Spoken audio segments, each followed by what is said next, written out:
ஓம் Sairam. G Sairam. என் அன்பு குழந்தையே, 2 நிமிடத்தில் உனக்கான ஒரு மகிழ்ச்சி செய்தி உன்னை தேடி வரப்போகிறது. அந்த மகிழ்ச்சியான செய்தியை கேட்டு நீ மனம் குளிரப் போகின்றாய். ஏனென்றால் நீ வாழும் வாழ்க்கைக்கு ஒரு நல்ல அர்த்தத்தை கொடுப்பதற்கான ஒரு நல்ல மங்களகரமான செய்தி வரப்போகிறது. இது நீ ஆவலுடன் எதிர்பார்த்த உண்மையான செய்தி. நிச்சயம் கேட்பாய். நீ வாழும் வாழ்க்கைக்கு ஒரு நல்ல அர்த்தம் உனக்கு கொடுக்க போகிறேன். உன்னை யாரும் பெருமையாக நினைக்கபடி நான் உன்னை செய்ய போகிறேன். உன்னை விட்டு போனவர்களெல்லாம் மீண்டும் உன்னிடம் வந்து சேரப்போகிறார்கள். உன் நீண்ட நாள் காத்திருப்புக்கு ஒரு முடிவு கட்டப் போகிறேன். 1 நிமிடமாவது எனக்காக ஒதுக்கி இதை கேள். முடிவில் நீயே முகமலர்வாய். அன்பு குழந்தையே, நீ வாழும் வாழ்க்கைக்கு ஒரு நல்ல அர்த்தம் வேண்டாமா? உனக்கு உன்னை யாரும் பெருமையாக நினைக்க வேண்டாமா?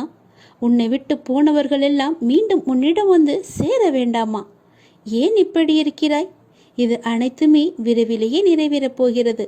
ஒரு நாள் நீ சற்றும் எதிர்பாராத விதமாக ஒரு நல்ல செய்தி உனது வாயிற்கதவை தட்டப் போகிறது. எத்தனையோ முறை உன்னை வீழ்த்தி பார்க்க ஆசைப்பட்டார்கள். ஆனால் அவர்களால் முடியவில்லை. உனக்கு பாதுகாவலனாக நான் இருக்கிறேன். அவர்கள் என்ன செய்தாலும் உன்னை தாக்காது. இழிவாக பொய்யுரைக்க ஆசைப்பட்டார்கள். அதுவும் முடியவில்லை. உனக்கு ஆபத்து உண்டாக்க நினைத்தும் அதுவும் முடியவில்லை. இதற்கு எல்லாம் என்ன காரணம்? உன்னுடைய கர்ம பலன்கள் தான். நீ ஏற்கனவே செய்த புண்ணியம்தான். நான் உன்னுடனே இருப்பதை மறந்து இது போன்ற செயல்களில் ஈடுபட முயற்சி செய்கிறார்கள். எனது அனுமதியின்றி உன்னை தொட முடியுமா?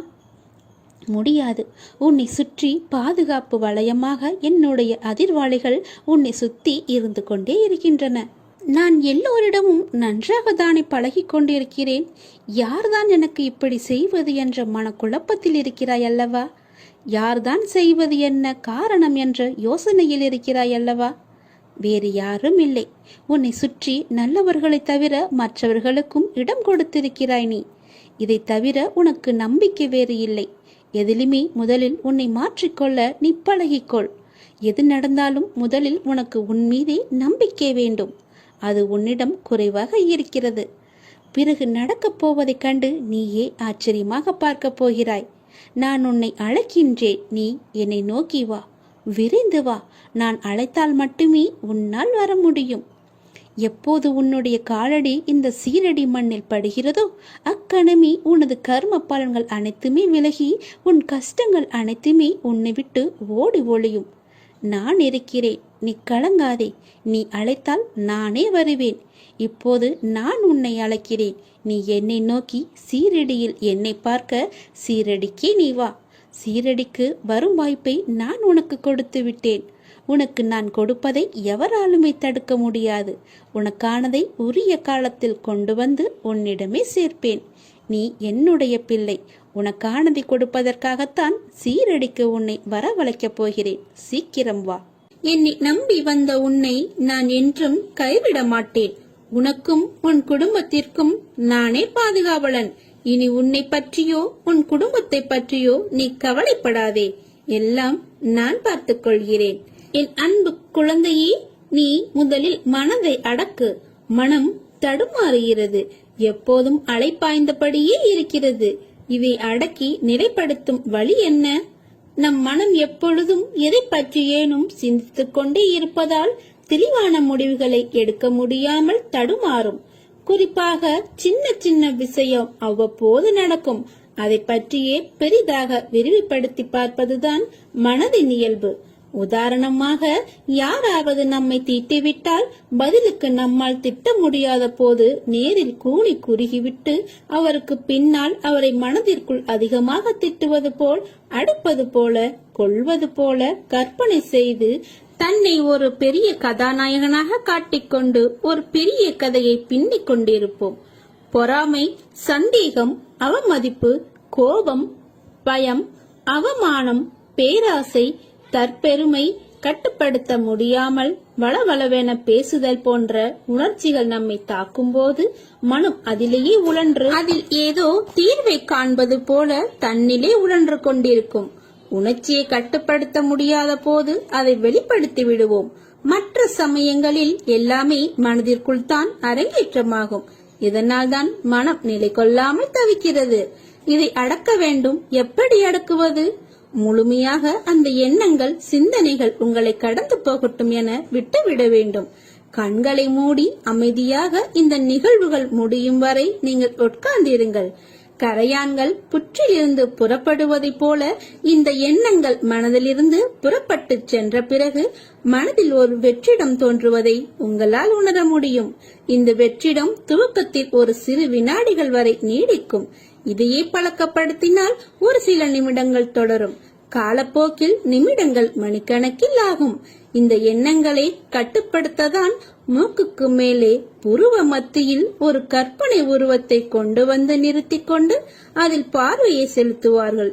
இப்படி செய்து வந்தால் எண்ணங்கள் தடைப்பட்டுவிடும் என்பது நமது முன்னோர்கள் கண்டறிந்த உண்மை. இதை பின்பற்றி நீங்கள் பாருங்கள். எதன் மீதாவது ஆசைப்படுதல், எண்ணமிடுதல் ஆகியவற்றாலும் மனம் அலைப்பாயும். பகவான் சாய்ராம் மீது பாரத்தை வைத்துவிட்டால் எல்லாம் நாளடைவில் சரியாகிவிடும். கவலையை விட்டொழி, உறுதியுடன் இரு. என் பக்தர்களை நான் துக்கப்படுவதில்லை. சீரடியில் நீர் கால் வைத்த அக்கணமே உம்முடைய துன்பத்திற்கு முடிவேற்பட்டுவிட்டது. நீ தடங்களின் கடலில் கழுத்து வரை மூழ்கி இருக்கலாம். துக்கமும் வேதனையுமாகிய படுகுழியில் ஆழமாக அமிழ்ந்து போயிருக்கலாம். ஆனால் யார் இந்த மசூதி மாயின் படிகளில் ஏறுகிறாரோ அவர் சுகத்தின் மீது சவாரி செய்வார். இவ்விடத்தில் இருக்கும் பக்கீர் மகா தயாளன். உம்முடைய வியாதியையும் வலியையும் நிர்மூலமாக்கி விடுவார். அனைவரின் மீதும் கருணை கொண்ட இந்த பக்கீர் அன்புடன் உம்மையும் பாதுகாப்பார். எந்த ஜென்மத்தில் என்ன புண்ணியம் செய்தாயோ நான் உனக்கு குருவாக வந்திருக்கிறேன். நீ பாபாவின் பாதுகாப்பில் இருக்கிறாய். நீ செய்த பாவங்களை போக்கவும் உனது பாரத்தை முழுவதுமாக சுமப்பதற்காகவும் நீ படும் வேதனையிலிருந்து உன்னை விடுவிக்கவும் எதை எதை இழந்தாயோ அதை மீண்டும் பெறுவதற்காகவும் உன்னை முழுவதுமாக புரிந்து கொள்ளாமல் தவறாக நினைத்து உன்னை விட்டு நெடுதூரம் சென்றவர்களுக்காகவும் நான் உனது குருவாகவும் நீ எனது பக்தனாகவும் இருக்கிறாய். உனது கர்ம பலன்களை விலக்கி உனது துயரங்களை போக்கி தக்க சமயத்தில் அனைத்தும் உன்னை தேடி வர செய்து அனைவரும் வியக்கும் வண்ணம் வாழ்க்கையில் உன்னை உயர்த்தப் போகிறேன். கவலைப்படாமல் இரு. அப்பா நான் இருக்கிறேன். கலங்காதே. எதற்காகவும் எப்பொழுதும் கலங்காதே. மகிழ்ச்சியாக இரு. கால நேரம் எல்லாமே உன்னை தேடி வந்து கொண்டிருக்கிறது. பொறுமையாக இரு. மனம் தளராதே. அப்பா நான் இருக்கிறேன். ஒருவர் வாழ்வில் சத்குருவின் பாதுகாப்பு என்பது மிகவும் வலிமை வாய்ந்த படைக்கலாகும். ஏனெனில் தன் குழந்தைகளை காப்பதற்காக சத்குரு எந்த அளவுக்கு எந்த உறவில் செல்வார் என்பதை யாராலும் கற்பனை செய்து கூட பார்க்க முடியாது. எந்த உருவத்தில் வேண்டுமானாலும் செல்வார். இருக்கும் வரை சந்தோஷமாக இருப்போம் என்ற எண்ணத்தை விட்டுவிடு. ஏனெனில் நடந்ததும் நடப்பதும் நடக்கப் போவதும் இறைவனின் கையில். எனவே தூய்மையான எண்ணம், தூய்மையான செயல்களுடன் இறைவனை சரணடை. இருப்பதை கொண்டு நிம்மதியாக வாழ பழகு. சதா காலமும் சாய்ராம் என்ற நாமத்தை உச்சரித்து அவன் நினைவில் வாழு. 1 மணி நேரம் ஓம் ஸ்ரீ சாய்பாபாவின் நாமம் சொன்னால் 1 மணி நேரம் நீங்கள் மௌன விரதம் இருப்பதாகிறது. 1 மணி நேரம் நீங்கள் பாபாவுக்கு சம்மதமாக வாழ்ந்தாகிறது. 1 மணி நேரம் ஹரிச்சந்திரன் போல் உண்மையை பேசியதாகிறது. 1 மணி நேரம் நீங்கள் உங்கள் மரணம் என்கிற பரீட்சைக்கு தயார் செய்கிறீர்கள் என்று ஆகிறது. 1 மணி நேரம் பூஜை செய்ததாகிறது. 1 மணி நேரம் உங்கள் பாவத்தை போக்கிக் கொள்ள பிரயாச்சித்தம் செய்ததாகிறது. 1 மணி நேரம் பாபாவை நோக்கி சில படிகள் முன்னேறியதாகிறது. 1 மணி நேரம் ஓதுவதாகிறது. 1 மணி நேரம் பெரியோர்கள் சொல் பேச்சு கேட்டதாகிறது. 1 மணி நேரம் நீங்கள் பக்தராகிறீர்கள். 1 மணி நேரம் நீங்கள் சாய்பாபாவினால் ஆசீர்வதிக்கப்படுகிறீர்கள். 1 மணி நேரம் உங்கள் புலன்களை ஜெயித்தவர்களாகிறீர்கள். 1 மணி நேரம் தியானம் செய்தவராகிறீர்கள். 1 மணி நேரம் சமாதியில் உள்ளவர் ஆகிறீர்கள். 1 மணி நேரம் ஒழுக்கமானவராக ஆகிவிடுகிறீர்கள். 1 மணி நேரம் நேர்மறையாக இருக்கிறீர்கள். 1 மணி நேரம் உங்கள் வாழ்க்கையில் பொள்ளித்தனமான வாழ்க்கையில் இருந்து விடுதலை அடைகிறீர்கள். 1 மணி நேரம் பாபா உங்கள் கையை பிடித்துக் கொண்டு இருக்கிறார். 1 மணி நேரம் நீங்கள் பாதுகாக்கப்படுகிறீர்கள். 1 மணி நேரம் உங்களுக்கு தெரியாமல் உங்களை சாய்பாபா ரசித்துக் கொண்டிருக்கிறார். 1 மணி நேரம் மகான்கள் வாயில் வந்த நாமத்தை நாமும் சொல்வதால் அவர்களுடைய பிரசாதத்தை உண்டவர்கள் ஆகிறீர்கள். இந்த 1 மணி நேரத்தினால் பாபா நீங்கள் செய்த தவறுகளை மன்னித்து காக்குகிறார். 1 மணி நேரம் யாகம் செய்தவராகிறீர்கள். 1 மணி நேரம் பாபாவை நீங்கள் கடனாளி ஆக்குகிறீர்கள். 1 மணி நேரம் நீங்கள் கங்கையில் குளித்தவராகிறீர்கள். 1 மணி நேரம் யமுனையில் குளித்தவராகிறீர்கள். 1 மணி நேரம் காவிரியில் குளித்தவராகிறீர்கள். 1 மணி நேரம் சீரடி மண்ணில் உருண்டு பிறண்டவராகிறீர்கள். 1 மணி நேரம் கோடி கோடியான புண்ணியத்தை சம்பாதிக்கிறீர்கள். எல்லாவற்றிற்கும் மேல் நாமம் வேறு இல்லை, சாயும் வேறு இல்லை. அந்த 1 மணி நேரம் பாபாவே உங்கள் நாக்கில் எச்சில் பட்டு கட்டொண்டு இருக்கிறார். பாக்கியம் செய்திருந்தால் மட்டுமே பாபாவின் திருநாமத்தை நம்மால் சொல்ல முடியும். 1 மணி நேரம் பாபாவின் நாமத்தை சொன்னால் எல்லாம் நல்லதே நடக்கும். இன்று முதல் நீங்கள் எடுத்து வைக்கும் ஒவ்வொரு அடியும் வெற்றிப்படியே. நிச்சயம் நீ வெற்றி பெறுவாய். என் முழு ஆசையையும் பெறுவாய். இனி நீ பயப்படும்படி எதுவும் நடக்காது. தைரியமாக இரு. உன் கனவுகள் அனைத்தும் மெய்ப்படும். வெற்றி இலக்கு உனக்கு காத்து கொண்டிருக்கிறது. உன்னை தேற்றுவதற்காக 1000 முறை சமாதானம் கூறினேன். அதற்கு பிறகும் கூறுவேன். ஆனால் நீயோ உன் மனதில் சுமையை இறக்கி வைக்கிறாய்.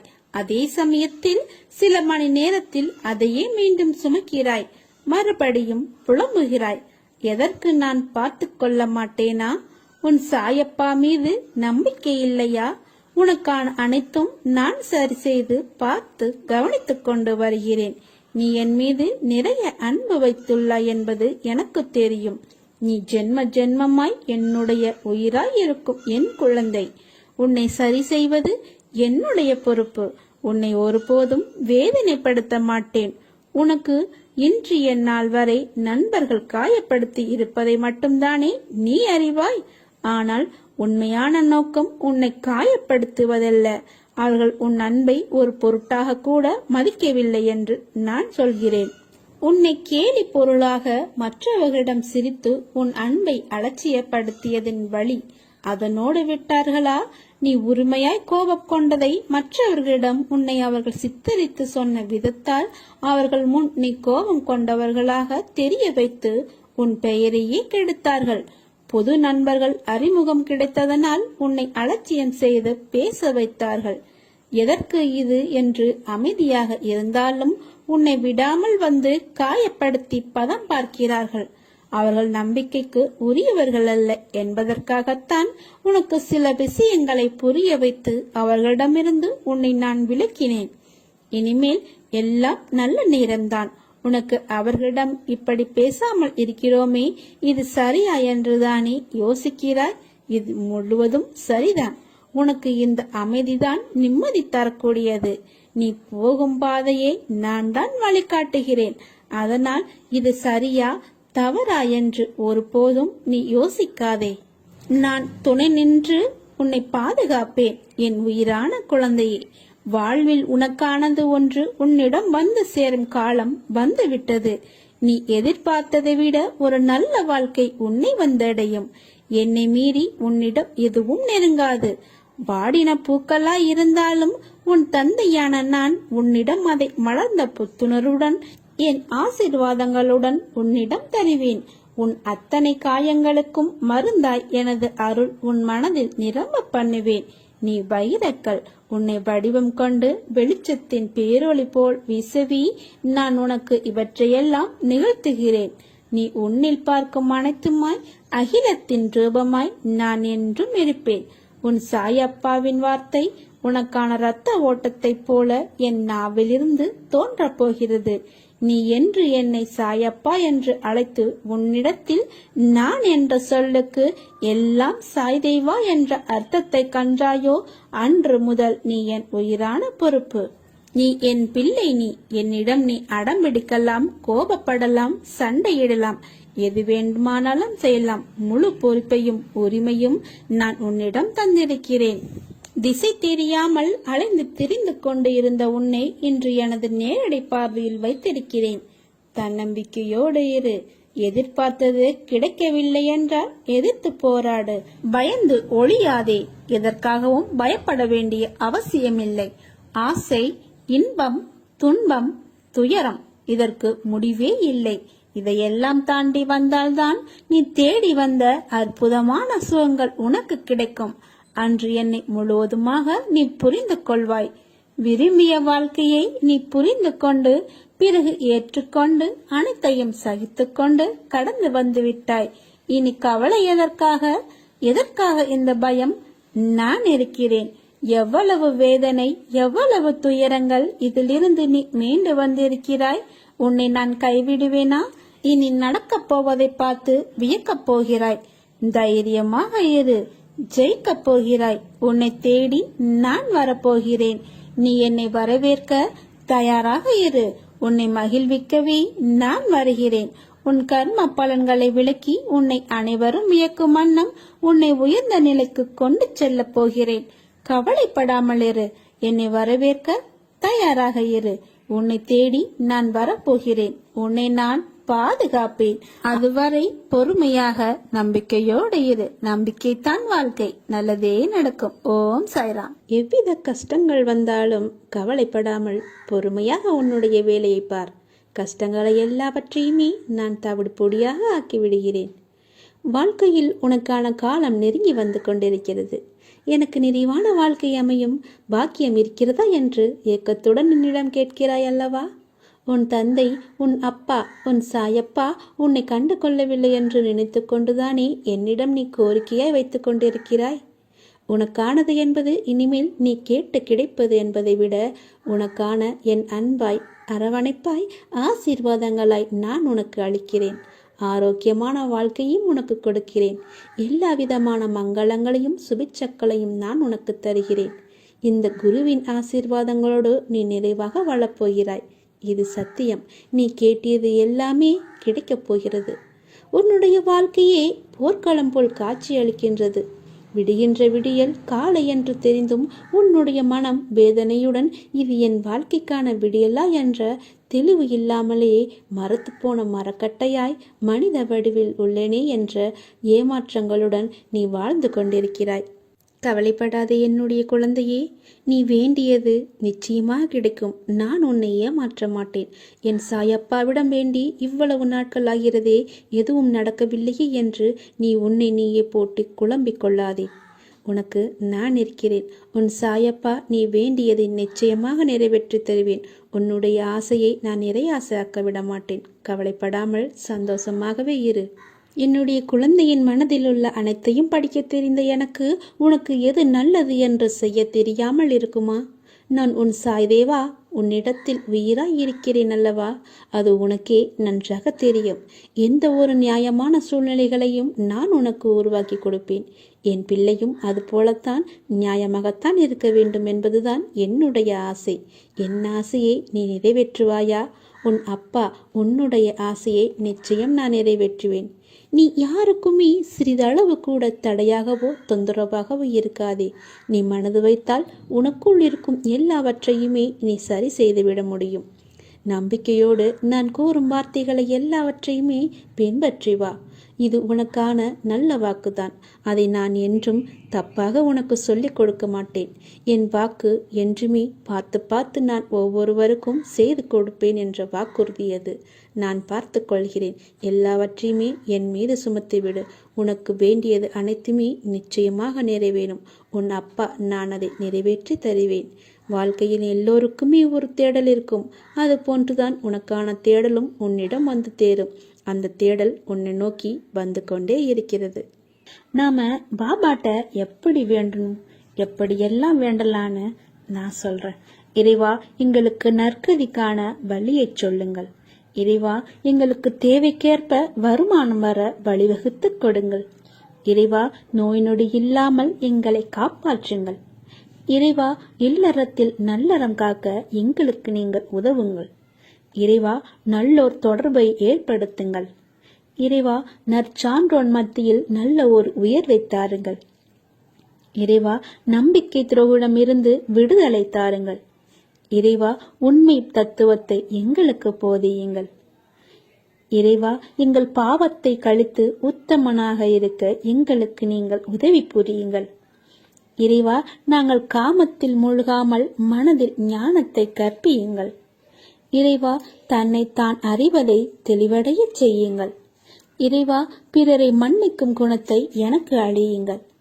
இறைவா, தாய், தந்தை, மனைவி, மக்கள் வாழ வழியமைத்து கொடுங்கள். இறைவா, இருப்பதற்கு இடம், உண்ண உணவு, உடுத்த உடை குறைவில்லாமல் இருக்க உதவி புரிந்து எங்களை வாழ வையுங்கள். இறைவா, அடுத்தவரை குறை கூறாத மனம் கொடுத்து எங்கள் குறையை நிவர்த்தி செய்யுங்கள்.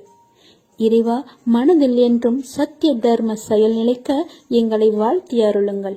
இறைவா, எங்கள் கடமை உணர்வை மேன்மைப்படுத்துங்கள். இறைவா, காலம் எங்களை கடப்பதை விட நாங்கள் கடந்து செல்ல பாடம் புகட்டுங்கள். இறைவா, எங்களுக்கு போதும் என்கிற மனத்தெளிவை உணர வையுங்கள். இறைவா, என்றும் எப்போதும் எதற்கும் உங்களை போற்றும் மறக்காத இதயத்தை எங்களுக்கு அழியுங்கள். இறைவா, இத்தனையும் தாங்கள் கொடுத்தாலும் எங்கள் மனதில் மனநிறைவை ஏற்படுத்துங்கள். இறைவா, அனைத்தும் மனநிறைவு பெற்று நாங்கள் உங்களோடு இணைந்து பணிபுரிய வரம் தாருங்கள். இறைவா, எங்கும் எதிலும் உங்களை காணும் ஆவல் மிகுந்தாலும் எங்கள் இதயங்களில் பூரணமாக நிலைத்து உங்கள் வழியில் பயின்று ஞான பாதைக்கு எங்களை அழைத்துச் செல்லுங்கள்.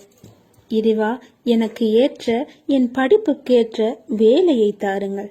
இறைவா, நான் ஆசைப்பட்ட மாதிரி புது வீட்டில் குடியேற எனக்கு வரம் தாருங்கள். நான் கண்ட கனவுப்படி என் வாழ்க்கை அமைய வேண்டும். இறைவா, எனக்கு நல்ல வழியில் திருமணம் நடக்க வேண்டும். நல்ல வாழ்க்கை அமைய வேண்டும். இறைவா, இவற்றையெல்லாம் எங்களுக்கு தந்து உங்களுடன் எங்கள் மீது நம்பிக்கையை மேம்படுத்துங்கள் இறைவா என்று சாயிடம் நீங்கள் நல்லபடியாக வேண்டி உங்கள் வாழ்வை மென்மேலும் வளர்த்துக் கொள்ளுங்கள். சாய் மீது நம்பிக்கை வைத்தால் மட்டுமே இது எல்லாம் வாழ்வில் நடக்கும். நீ நிச்சயம் முன்னேறுவாய்.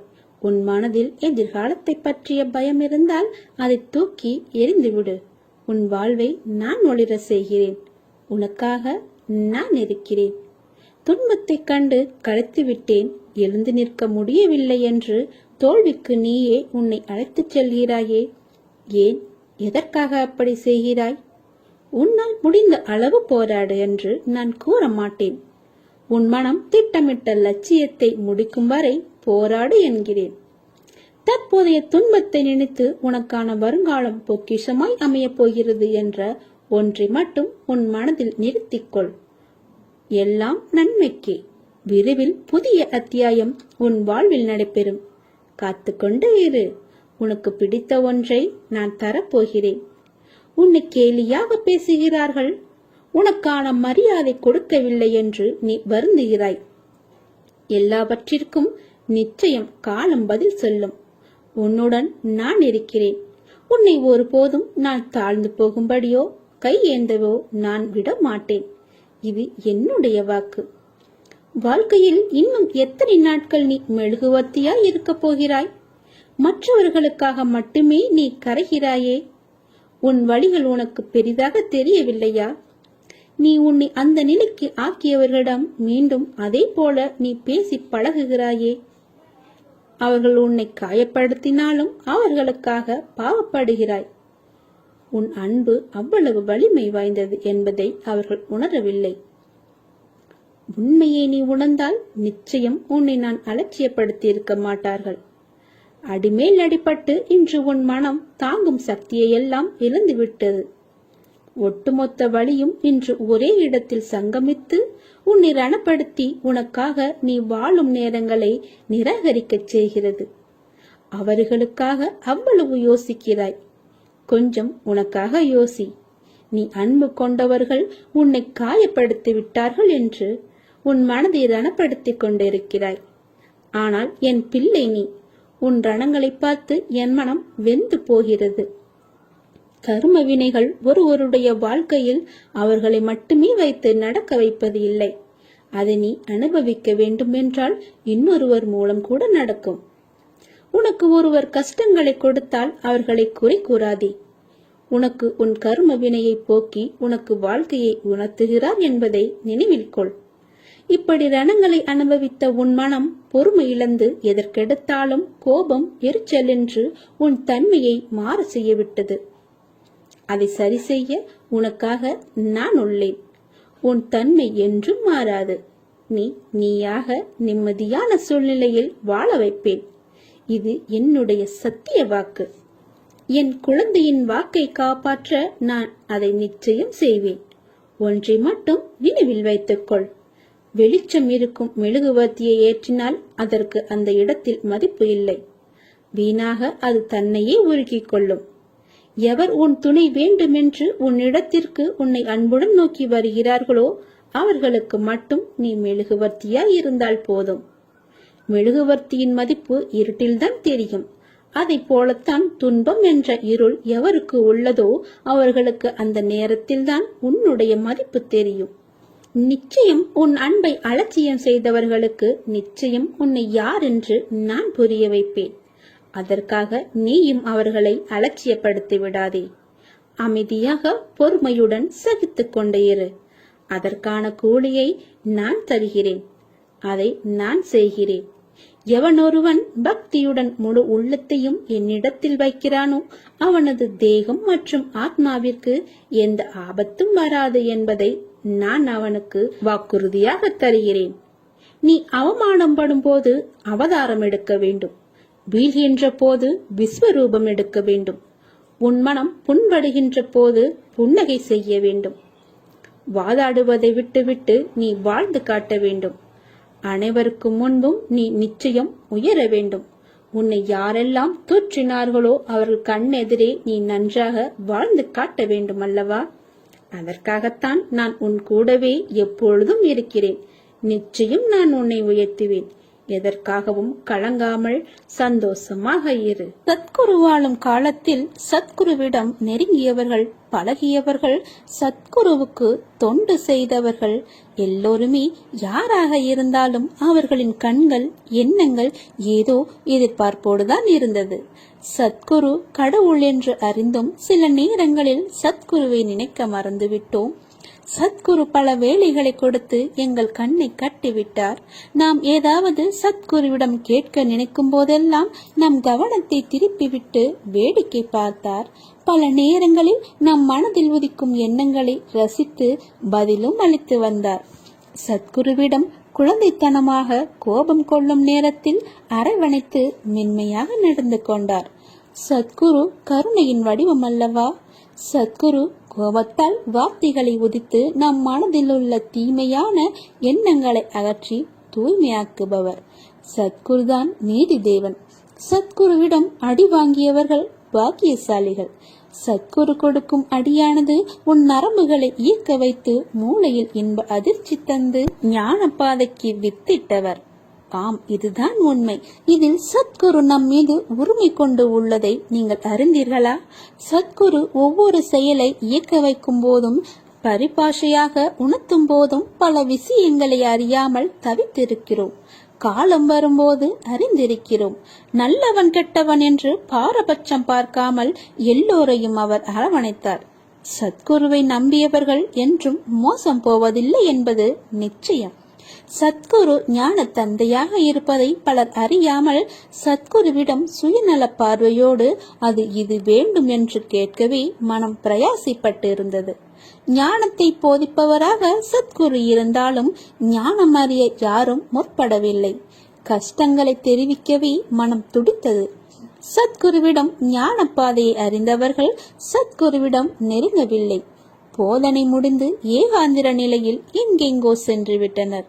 பல இடங்களில் சத்குருவின் சபை வளர்ந்து சத்குருவின் தீவிர பக்தர்களாலும் சத்குருவினால் அரவணைக்க பெற்றவர்களும் ஞானத்தின் உழைப்பு, கருணை, தர்மத்தை போதித்து வருகின்றனர். இதற்கு சத்குருவே மூலமாகிறார். சத்குருவி சூட்சும வடிவில் வந்து ஏற்கனவே முடிவு செய்த ஆட்களை நியமித்து வழிநடத்தி வருகிறார். பல வழிகளில் சோதனைகளை சந்தித்தாலும் சாதனைக்கு வித்திட்டு மனதை மேலும் மேலும் திடமாக்கி வருகிறார். நிச்சயமாக ஒரு காலத்தில் சத்திய லோகத்திற்கு சென்று அடைவதை சாத்தியமாக்கி தருவதே சத்தியநாதின் சத்குரு பாபா. என்னை பொறுத்தவரை உண்மை உழைப்புடன் இருப்பவன் சத்குரு மனதில் உண்மையாக இடம் பிடிக்கிறான். இதற்கு தவம், யோகம், வாசிப்பயிற்சி, ஏகாந்திரம் எல்லாம் தேவையில்லை. நித்தியமும் சத்குருவை மனதால் நேசித்து உண்மை மறவாமல் வாழ்ந்தாலே பிறவி என்னும் கடலை கடக்க வைத்து தன்னுடன் அழைத்துச் செல்வார் என்பது நிதர்சன உண்மை. பக்தர்களே, தர்ம சிந்தனையை பெருக்கி உண்மையுடன் வாழ்ந்து சத்குரு ஸ்ரீ சாய்பாபாவுடன் பயணிக்க தயாராக இருங்கள். நல்லதே நடக்கட்டும்.